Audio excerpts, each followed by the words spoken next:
What's going on, everyone? Welcome to another episode of 100 Yards of Football Sports Talk Radio.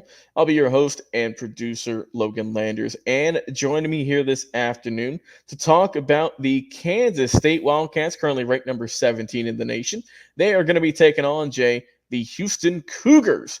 3-5 on the year. It's going to be a 3:30 kickoff on Fox this Saturday. Jay, from once again from the Elite Sports Entertainment Network. Jay, how you doing? I know you're not a Houston fan, but you are in the great state of Texas, so I know you'll always at least keep a little bit of an eye about what all these teams are up to, if not, full on cheering them on. And I know you got the horn, so we got to throw that up. But what do you think about this game, my friend? Kansas State, a team that isn't getting a whole lot of love, man. I mean, they've only got one loss on the season, but other than that, they've been pretty much running through teams for the most part. Yeah, I don't mind U of H. I mean, half my family went to U of H, right? And then the other half of my family went to UT. So, it's we got kind of the best of both You got worlds the house there, divided. Oh, always a house divided. But yeah, you talked about Houston being 3-5, so obviously they're not off to the best of starts, right? I mean, they lost to Kansas Jayhawks, they lost to Indiana, and they lost to Cincinnati. And Indiana and the Cincinnati game are both shutouts. So they've been having a rough go of it. You know, the only loss that Kansas State has is BYU. We all know that BYU is a very good team. I mean, BYU by themselves have been running through a lot of teams. Right. But when you look at these guys at individual basis, you look at the quarterback Johnson, who's got 130 completions out of 212 attempts, a little over 1,650 yards, 16 in touchdowns, and 5 interceptions. Compared to U of H's quarterback in Smith, who's got 87 completions out of 133 attempts at 867 yards, 4 touchdowns, but 8 interceptions. So clearly Houston turns the ball over quite a bit. And when you're going up against a team like Kansas State, you sure as heck can't afford to be throwing picks or fumbles or anything of that nature and think you're going to come away with the win. It's just probably not going to happen. When you look at the running game, you got Giddens, who's got 145 carries and 945 yards, 4 touchdowns. That's 6.5 yards a carry, Logan. I mean, the guy is just on fire. And I guarantee you he'll definitely get, I think, over 1,000 yards. Or he'll have over 1,000 yards after this Houston game is completed. He's going up against Samford, who has 59 carries at 294 yards and a touchdown. So clearly they don't run the ball nearly as much as what Kansas State is doing. And that gives him 4.9 yards per carry for Samford. Then we look at the wide receivers. You got Brown for Kansas State at 30 receptions at 518 yards and 3 touchdowns compared to Johnson for the Cougars, who's at 19 receptions, 223 yards, and 2 touchdowns. So a little bit closer in the wide receiver department, but the run game, the passing game, obviously Houston is just getting blown out by Kansas State. So, it's going to be a tough game for those guys. I think the keys to win would be who controls the run game.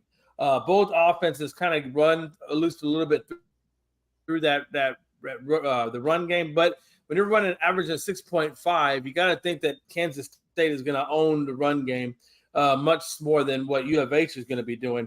The Wildcats, they have to get off to a quick start, I believe, I think due to struggling in some late games. But I fully expect these guys to come out slinging it and running it with no problem against this U of H team. So, again, I think there's going to be some issues on the U of H side, especially with the turnover ratio of what Smith is putting up. That's going to pay huge dividends for Kansas State and their secondary. Kansas quarterback and Avery Johnson.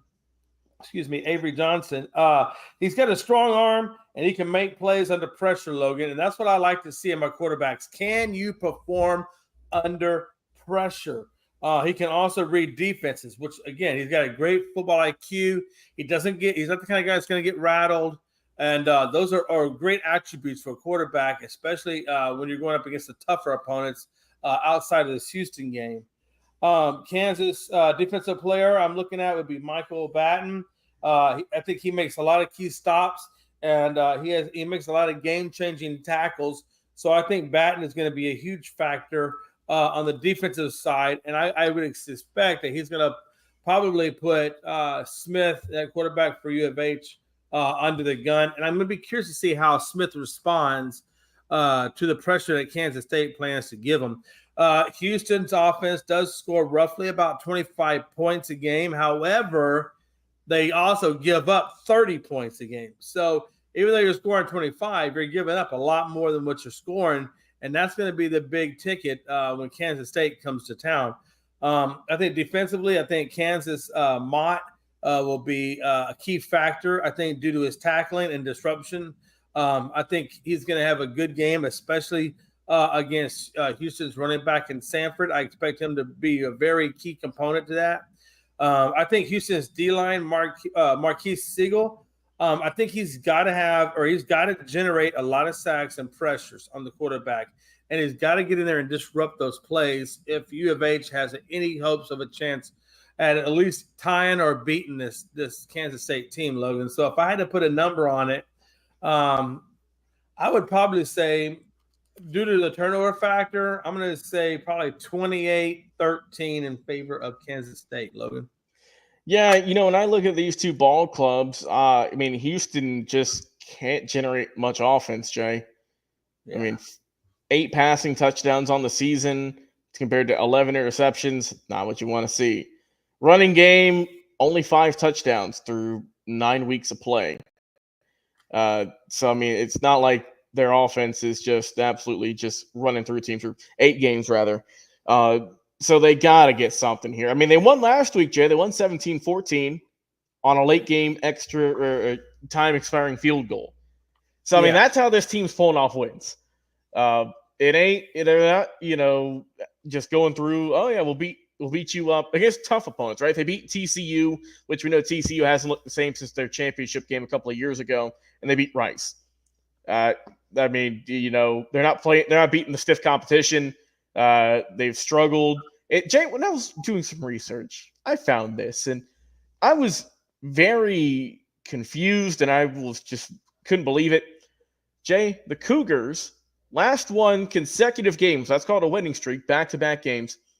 Last time they did that was nearly 2 seasons ago on November 12th through the 19th in 2022. That's how long it's been since they won back-to-back games. So when we say this team struggles, they've been struggling for a while now to be consistent, to get wins, to put up points on the board.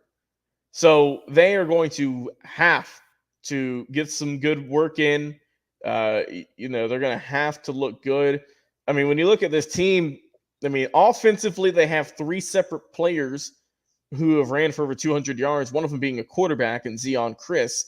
But you got Rashawn Sanford II, Jay, 59 carries for 294, 5.0 average, 51 carries for Stacy Sneed, 277.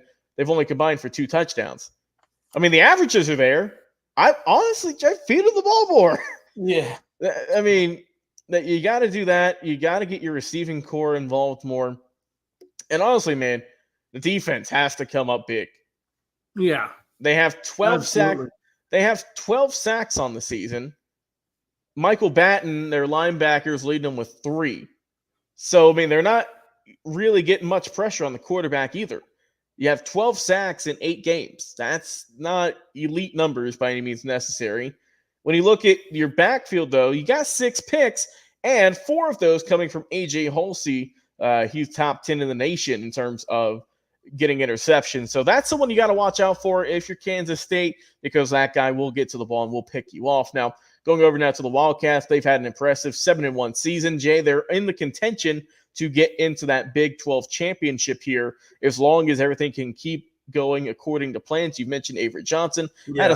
He's had a solid year so far. Want the completion percentage to go up a little bit higher, 61%, a little bit low in my books, but if he can just work on that. He's had a good year though. Regardless, like I said, 16 touchdowns, 5 picks. It keeps you in the ball game.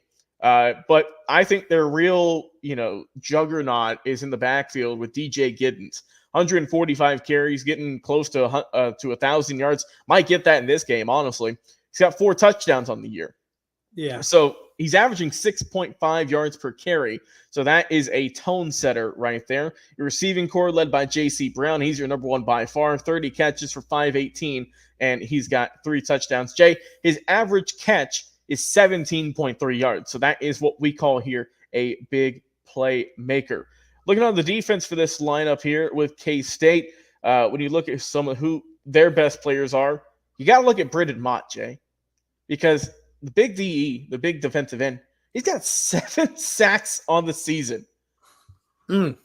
He's got 7. He has 7 sacks, and Houston only has 12 on the year. So he's got 3/4 of a team's sacks by himself alone. That is obviously someone, if you're an offensive lineman for Houston, good luck. Good luck, because that guy's a monster. All in all, man, Kansas State, they are absolute. They get to the quarterback. 21 sacks on the season, 15 passes knocked down, 8 interceptions. So this is just a good, well-rounded team. They are solid on offense, solid on defense, like you said. Only blip on their radar this year was when they just got crushed against BYU. And we know how well BYU's been playing this year, Jay. The Mormons out there in Brigham Young, they're undefeated. They're number 1 in the Big 12. So what is it to be the man? You got to beat the man. Right now, they're number 9 in the nation. Kansas State's number 17. I mean, we very well could see those guys face off in the Big 12 championship. I would love to see that personally. So I want this. I want Kansas State. I think they are going to win this game. I want them to keep winning, though, because I would love to see that. That'd be a great matchup. But I would. They are going to have a tough team at the end of the year, though. Final game of the season, though, Jay, against those Iowa State Cyclones, who we know are number 11 in the nation. So that's coming into the year. That's going to be a great game. But in this one, though, I think Kansas State's going to roll. I think it's going to be a big win. Give me 35 for Kansas State and give me 14 for Houston. I think the offense is just too good for Kansas State right now. And I don't trust the Houston offense at all. They haven't proven it so far. They got lucky last week, but they have not shown much of anything, I think, right now to compete with a team the caliber of Kansas State. But, Jay, it's college football. We've seen some crazy things happen. You never really know. We're just giving our analysis, our 2 cents. I mean, who would have thought a few weeks ago Northern Illinois would have beat Notre Dame?